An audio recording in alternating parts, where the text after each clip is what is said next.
नमस्कार, आदाब। आप देख रहे हैं प्राइम न्यूज। मैं हूं मोहसिन खान। दोस्तों, आज हमारे साथ बातचीत करने के लिए जो मेहमान जुड़ रहे हैं, उनके ऊपर देश के सबसे बड़े सूबे की एक महत्वपूर्ण जिम्मेदारी है। आज हमारे साथ बातचीत करने के लिए जुड़े हैं उत्तर प्रदेश के डिप्टी सीएम दिनेश शर्मा जी। दिनेश शर्मा जी, बहुत स्वागत है आपका प्राइम न्यूज पर। बहुत धन्यवाद आपका। दिनेश शर्मा जी, आपके ऊपर एक बड़ी जिम्मेदारी है और हम चाहेंगे कि बिंदुवार तरीके से तमाम सवालों के जवाब जनता तक पहुंचें। लेकिन सबसे पहले, क्योंकि शिक्षा एक महत्वपूर्ण विषय है और आपके पास शिक्षा विभाग है भी, इसलिए हम चाहेंगे कि सबसे पहले आप अगर ये बता सकें कि यूपी के अंदर नई राष्ट्रीय शिक्षा नीति कब तक लागू हो पाएगी। देखिए, हमने नई शिक्षा नीति पर काम शुरू कर दिया है। एक टास्क फोर्स का 16 सदस्यीय टास्क फोर्स का गठन किया है। बेसिक शिक्षा विभाग, माध्यमिक शिक्षा विभाग, उच्च शिक्षा विभाग और टेक्निकल एजुकेशन, प्राविधिक शिक्षा विभाग और व्यावसायिक शिक्षा विभाग का एक कोऑर्डिनेशन स्थापित किया है। टास्क फोर्स की बैठक प्रत्येक माह होती है और ये अलग अलग विभाग जो हमारे हैं, इनकी एक स्टीयरिंग कमेटी अलग से बनाई गई है। इनमें हमने काफी काम किया है। एक लगभग 250 पेज की जो इसकी प्रगति रिपोर्ट है, वो भी हमने भारत सरकार को संप्रेषित किया है। हम नई शिक्षा नीति के अंतर्गत हमने तमाम कार्रवाई की है। जैसे एमफिल को हमने अमान्य कर दिया है, एमफिल लागू नहीं होगा। उसी प्रकार से जो आंगनबाड़ी के क्षेत्र में या स्कूल शिक्षा के क्षेत्र में जो बच्चों के पठन पाठन की प्रक्रिया है, उसका नियमितीकरण हमने प्रारंभ कर दिया है। हमने प्रत्येक क्षेत्र में जो शोध से संबंधित है, उच्च शिक्षा से संबंधित है या माध्यमिक शिक्षा से संबंधित है, नई शिक्षा नीति की जो रिकमेंडेशंस हैं, उनको हम लोग अच्छा उनका अनुपालन प्रारंभ करा चुके हैं। दिनेश शर्मा जी, अगर आप कोई टाइम फिगर बता सके कि ये राष्ट्रीय शिक्षा नीति कब तक उत्तर प्रदेश में पूरी तरह से लागू हो जाएगी। बहुत से काम ऐसे हैं जो ऑलरेडी पहले से लागू चल रहे हैं। वो प्रक्रिया हमारी चल रही है। जो नए सुझाव हैं, उनको भी हम लोग लगातार समावेशित करते जा रहे हैं। इसका कोई समय अवधि नहीं होती। नई शिक्षा नीति को हम लोग बड़ी तेजी के साथ में आत्मसात कर रहे हैं। आपकी सरकार ने एक बड़ा फैसला लिया है। आपकी सरकार ने फैसला लिया है कि आईएएस, आईपीएस और पीसीएस कोचिंग फ्री में कराई जाएगी। तो जनता तक ये कैसे मैसेज पहुंचेगा, जनता तक कैसे आप ये बताएंगे कि ये फ्री कोचिंग का फायदा उत्तर प्रदेश की जनता पूरी तरह से ले सके। देखिए, माननीय मुख्यमंत्री जी ने अभी 26 जनवरी को ही इसकी अभ्युदय योजना की घोषणा करी है। इसके अंतर्गत जो बच्चे हैं जो आईएएस पीसीएस बनना चाहते हैं या कॉम्पिटिटिव एग्जाम्स में बात करना चाहते हैं, उनको फ्री ऑफ कास्ट कोचिंग देने की सुविधा सरकार उपलब्ध कराएगी, जिसपे हमारे जो अधिकारी हैं, आईएएस पीसीएस अधिकारी हैं, वो भी पठन पाठन की प्रक्रिया में सहयोग कर सके, इसकी व्यवस्था भी की जा रही है। यूपी में 5000 स्मार्ट स्कूल बनाने की बात हो रही है। किस तरह के ये स्कूल होंगे, क्या इसमें नया होने जा रहा है जो यूपी की जनता स्कूलों के अंदर, सरकारी स्कूलों के अंदर अब देखेगी? देखिए, बेसिक शिक्षा विभाग के अंतर्गत पकड़ है। मेरे पास चूंकि माध्यमिक शिक्षा है, मैं बहुत विस्तार में न जाकर इधर कहूंगा कि बेसिक शिक्षा में भारत सरकार के सहयोग से स्मार्ट क्लासेस को बनाने की प्रक्रिया ऑलरेडी पहले से ही है, वो गति पकड़ रही है। और माध्यमिक शिक्षा में भी हमने स्मार्ट क्लासेस को प्रारंभ कर दिया है। इसमें हम लोगों ने CSIR फंड के अंतर्गत भी तमाम निजी क्षेत्र के लोगों की सहायता भी ली है और सरकार ने अपने पैसों से और केंद्र सरकार के उससे भी तमाम स्मार्ट क्लासेस को बनाया है। जी, ये महत्वपूर्ण सवाल इसलिए भी हो जाता है दिनेश शर्मा जी, क्योंकि हमने देखा अभी हाल ही में आम आदमी पार्टी उत्तर प्रदेश के सरकारी स्कूलों को लेकर तमाम तरह के सवाल उठाती रही है। क्या आप कुछ कहना चाहेंगे?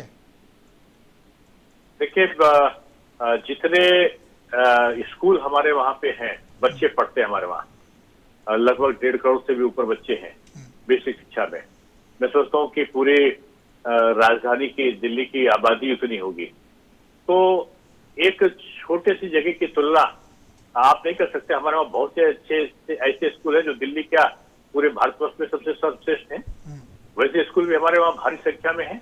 लेकिन अगर हम 100-200 कॉलेज की तुलना 2-3 लाख स्कूलों से करें तो वो उचित नहीं होगा। उत्तर प्रदेश बहुत बड़ा प्रदेश है और यहाँ पे हमारे लाखों की संख्या में जो हुए हैं उसमें हमने कायाकल्प योजना चलाई है, जिससे इंफ्रास्ट्रक्चर भी ठीक हुआ है, एजुकेशन सिस्टम भी ठीक हुआ है और ऑनलाइन एजुकेशन को हमने बड़े पैमाने पर शुरू किया है। हमारे इन स्कूलों की जो प्रशंसा है वो पूरे भारतवर्ष में हो रही है। मैं किसी के ना तो आरोप पर जवाब देना चाहता हूँ, ना किसी से मैं तुलना करना चाहता हूँ। इतना कह सकता हूँ कि भारतवर्ष में उत्तर प्रदेश की शिक्षा सर्वश्रेष्ठ शिक्षा में से आ रही है। जी 2022 में विधानसभा चुनाव होने हैं, उससे पहले बहुत जल्द उत्तर प्रदेश के अंदर पंचायत चुनाव होने वाले हैं, उसे लेकर क्या तैयारियां हैं? तैयारी क्या, हमारा तो बूथ स्तर तक का कार्यकर्ता का जो हमारा पदाधिकारी है उसका गठन है पहले से ही संगठन में। संगठन हमारा बेहतर काम करता है। संगठन को जो भी जिम्मेदारी सौंपी जाएगी, जिस स्तर पर भी हम पंचायत के चुनाव लड़ेंगे सिंबल पे, उस स्तर पर भारतीय जनता पार्टी जीत कर आएगी, ऐसी हम पूरी संभावनाएं व्यक्त करते हैं। जब से योगी सरकार का गठन हुआ है, हमने ये देखा है कि योगी सरकार ने नौजवानों के रोजगार के लिए बेहतर प्रयास किया है। आने वाले समय में भी क्या नौजवान आपसे कोई उम्मीद कर सकते हैं कि उनके रोजगार के लिए सरकार और ज्यादा बेहतर कुछ करने जा रही है? देखिए, जितना हम लोगों ने वादा किया था उससे कहीं आगे बढ़कर हमने काम किया है। 4,68,000 करोड़ रुपया का जो निवेश हुआ उत्तर प्रदेश में, उसके MOU साइन हुए, उसमें कई लाख करोड़ का जो है उसको अमल करने का जो प्रयत्न था वो धरातल पर आया।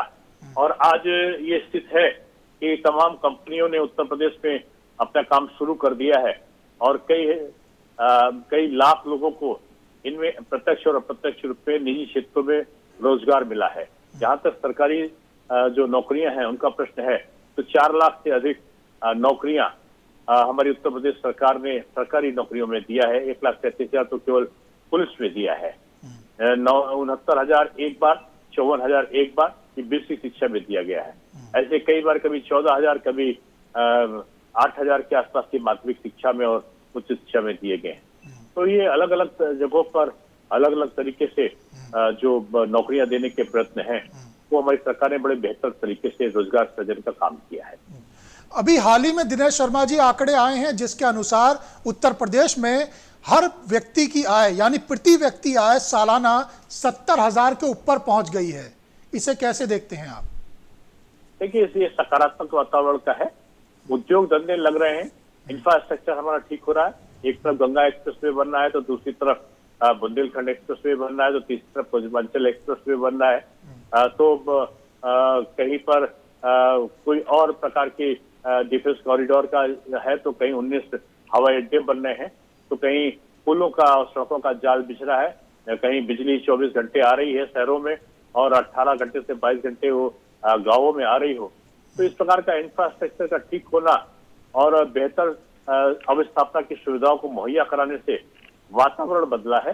किसी के क्षेत्र में हमने 1 लाख करोड़ से ऊपर का गन्ना बकाया का भुगतान किया है।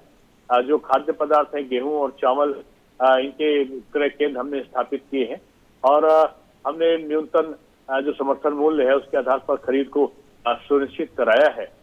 तो जैविक खेती को हमने बढ़ावा दिया है, किसान सम्मान निधि को हमने पहुंचाया है, घर घर टॉयलेट को हमने किया है, प्रधानमंत्री आवास हमने गाँवों में पहुंचाने का काम किया है, घर घर गैस का चूल्हा देने का काम किया है।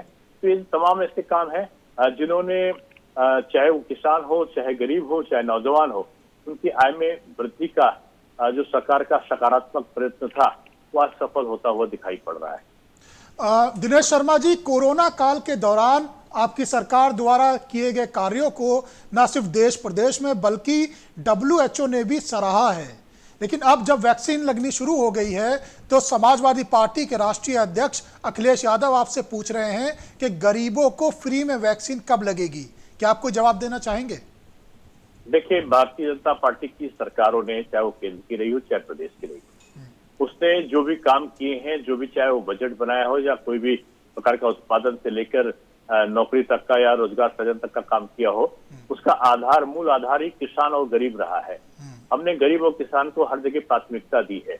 आप तुलना कर रहे हैं उत्तर प्रदेश की, तो उसी के संदर्भ में मैं बताना चाहूंगा कि अमेरिका की आबादी है 33 करोड़ और वहां पर जो कोरोना से मरने वालों की संख्या है वो है 4 लाख से अधिक, यानी अमेरिका संपन्न राष्ट्र है।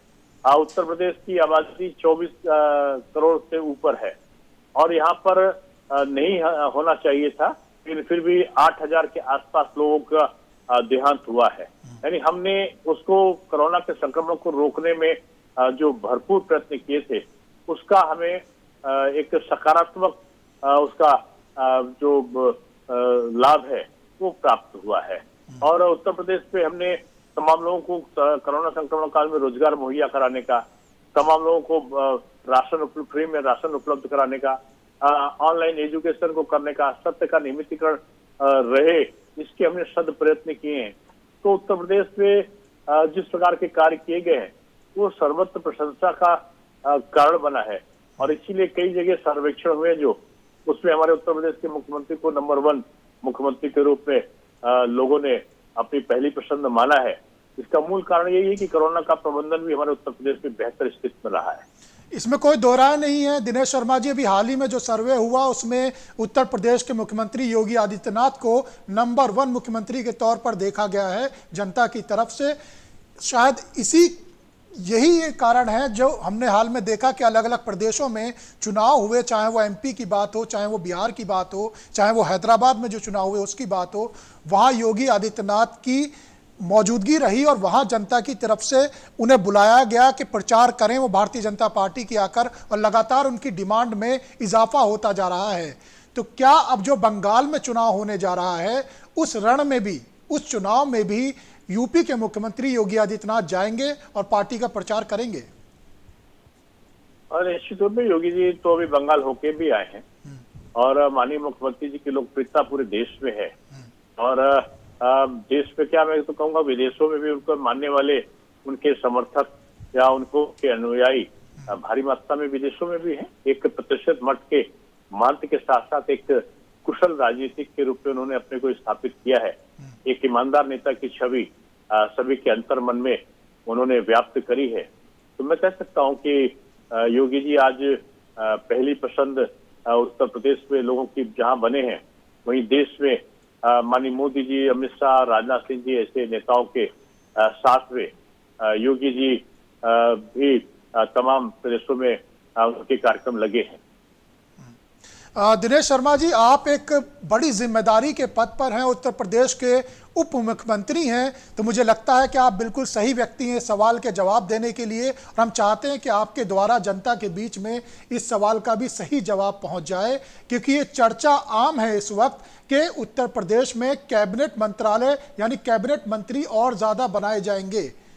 क्या इन बातों में कुछ सच्चाई है? जल्दी हम कैबिनेट का विस्तार देख सकते हैं? नहीं, देखिए, ये एक नीतिगत विषय है और जिसका अधिकार, सर्वाधिकार सुरक्षित होता है जो भी मुख्यमंत्री होता है उसके पास में। इसकी जानकारी कम से कम मैं अपने स्तर पर कह सकता हूं कि मुझे किसी प्रकार की कोई जानकारी नहीं। दिनेश शर्मा जी, विपक्षी पार्टियों का आरोप है कि यूपी के अंदर फर्जी मुकदमे दर्ज किए जा रहे हैं, फर्जी एनकाउंटर हो रहे हैं, तो इसे लेकर भी आप कुछ कहना चाहेंगे? देखिए, अपराधी अगर मारा जाए और पुलिस पे अटैक कर रहा हो और पुलिस जवाब में उसका प्रत्युत्तर कर रही हो और अपराधी किसी तरीके से जो है पकड़ में ना आ रहा हो और वो मुठभेड़ में मारा जाए, तो इसको फर्जी मुठभेड़ साबित करना, इससे बचना चाहिए लोगों को। अपराध मुक्त प्रदेश हो, इसमें सभी राजनीतिक दलों का सहयोग जरूरी है और इसकी पहल हर राजनीतिक को करना चाहिए। माननीय मुख्यमंत्री जी की जो ये पहल है प्रदेश को अपराध मुक्त करने की, उसके सकारात्मक परिणाम आए हैं। और कई राज्यों में जहां पहले माफिया तंत्र का राज चला करता था, आज माफिया उत्तर प्रदेश छोड़कर भाग रहे हैं। ये बड़ी उपलब्धि के रूप में आज देखा जा रहा है। यहाँ अपराध नियंत्रण में भी है और अपराधों की संख्या निरंतर गिरी हुई है। दिनेश शर्मा जी, आपकी सरकार को लगभग 4 साल का वक्त पूरा हो गया है, कैसे देखते हैं इन 4 सालों को आप? स्वर्णिम कार्यकाल रहा है उत्तर प्रदेश के लिए। हम उत्पादन के क्षेत्र में वृद्धि हुई है, हमारी कृषि कार्यों में हमारी समृद्धि हुई है, किसानों को जो उनके उत्पादन की लागत है वो कहीं बढ़ चढ़कर मिली है, किसानों की आय में वृद्धि हुई है। उधर देखें तो नौजवानों को रोजगार के अवसर अधिक उपलब्ध हुए हैं। तो चाहे वो IT का क्षेत्र रहा हो, चाहे उद्योग का क्षेत्र रहा हो, चाहे स्वास्थ्य का क्षेत्र रहा हो या किसी प्रकार की चिकित्सा का अवसर रहा हो, प्रत्येक जगहों पर शिक्षा के क्षेत्र में भी काफी बढ़ चढ़कर काम हुए और इसके जो परिणाम आए हैं उन्होंने प्रदेश को सर्वश्रेष्ठ प्रदेश, उत्तम प्रदेश की श्रेणी में लाया है। आखिर में दिनेश शर्मा जी, अगर आप प्राइम न्यूज के माध्यम से दर्शकों को कोई मैसेज देना चाहते हैं या कुछ कहना चाहते हैं तो कह सकते हैं। मैं इतना ही कह सकता हूं कि ये उत्तर प्रदेश अच्छा और सशक्त प्रदेश और अधिक बन सके, इसके लिए माननीय योगी जी के नेतृत्व में उत्तर प्रदेश सरकार काम कर रही है। गरीबों को उनके जीवन स्तर में सुधार हो, किसानों को उनकी आय उनकी दोगुनी से अधिक हो और नौजवानों को रोजगार मिल सके, शिक्षा के क्षेत्र में सुधार हो, साथ में कानून व्यवस्था निरंतर हो, भ्रष्टाचार में जो है वो जीरो टॉलरेंस रहे, इसकी नीति पे उत्तर प्रदेश सरकार चल रही है और इसमें पूरे प्रदेश के सभी निवासियों का सहयोग मैं समझता हूँ कि अपेक्षित रहेगा। दिनेश शर्मा जी, आखिर में बिल्कुल छोटा सा सवाल, क्योंकि पंचायत चुनाव आ रहे हैं और आपकी पार्टी छोड़कर गए ओम प्रकाश राजभर और आपकी बी पार्टी यानी भारतीय जनता पार्टी की बी पार्टी जो कहे जाते हैं ओवैसी, दोनों ने हाथ मिला लिया है और यूपी में घूम रहे हैं। क्या लगता है इसका किस तरह का इफेक्ट यूपी के अंदर नजर आएगा? देखिए, मैंने तो पहली बार आपके मुंह से सुना है कि ओवैसी बी पार्टी ऐसा आरोप लगता है। ओवैसी ने जितना विरोध भारतीय जनता पार्टी का किया है, मैं समझता हूँ कि भारतीय जनता पार्टी का विरोध करने वाले जो सबसे मुखर लोग हो रहे हैं पूरे भारतवर्ष में, उसमें सबसे बड़ी और सबसे ज्यादा प्रतिद्वंदी के रूप में MIM आई है। शायद इसीलिए कि दूसरे राजनीतिक दल अपनी जो आपस का उनका होड़ है उसकी प्रतिद्वंदता का, उससे बचने के लिए इस प्रकार का आरोप लगा देते हैं, क्योंकि MIM जो भारतीय जनता पार्टी के प्रति जितना जहर उगला है उसने, और उसने अप्रत्यक्ष रूप में कई कई जगह पर प्रतिद्वंदता की स्थिति में वो चाहे बिहार के चुनाव हो और चाहे अन्य जगहों में कोई स्थितियां रही, उसने अपनी उपस्थिति दर्ज कराने की कोशिश की है और विपक्ष भी अपनी इसी कोशिश में लगा है। तो विपक्ष की और MIM की जो प्रतिद्वंदता है उन्हीं में इस प्रकार के अलंकारों का, इस प्रकार के शब्दों का प्रयोग होता है। भारतीय जनता पार्टी की प्रतिपक्षी और प्रतिद्वंदी पार्टी के रूप में MIM को सब लोग जानते हैं। इनके बारे में ना तो कभी भारतीय जनता पार्टी ने इनकी सहयोग लेने की कोशिश की है, ना ही भविष्य में किसी प्रकार की कोई संभावना है, क्योंकि MIM की नीति सांप्रदायिक है। MIM की नीति जो है वो सोच छोटी है, इसलिए भारतीय जनता पार्टी की नीति में उनकी नीति में बहुत व्यापक अंतर है। इसलिए किसी प्रकार के सहयोग की या आपसी सामंजस्य की कोई गुंजाइश नहीं। दिनेश शर्मा जी, आपने प्राइम न्यूज को समय दिया, सारे सवालों के बहुत ही बेबाकी से जवाब दिए, आपका बहुत बहुत धन्यवाद। बहुत आभार आपका, बहुत धन्यवाद। तो ये थे हमारे साथ यूपी के डिप्टी CM दिनेश शर्मा जी, जिन्होंने दिल खोलकर हमसे बातें करी और तमाम सवालों के जवाब दिए। अभी के लिए बस इतना ही। बाकी खबरों के लिए देखते रहिए प्राइम न्यूज, क्योंकि खबरों का सिलसिला यहां कभी नहीं थमता। नमस्कार।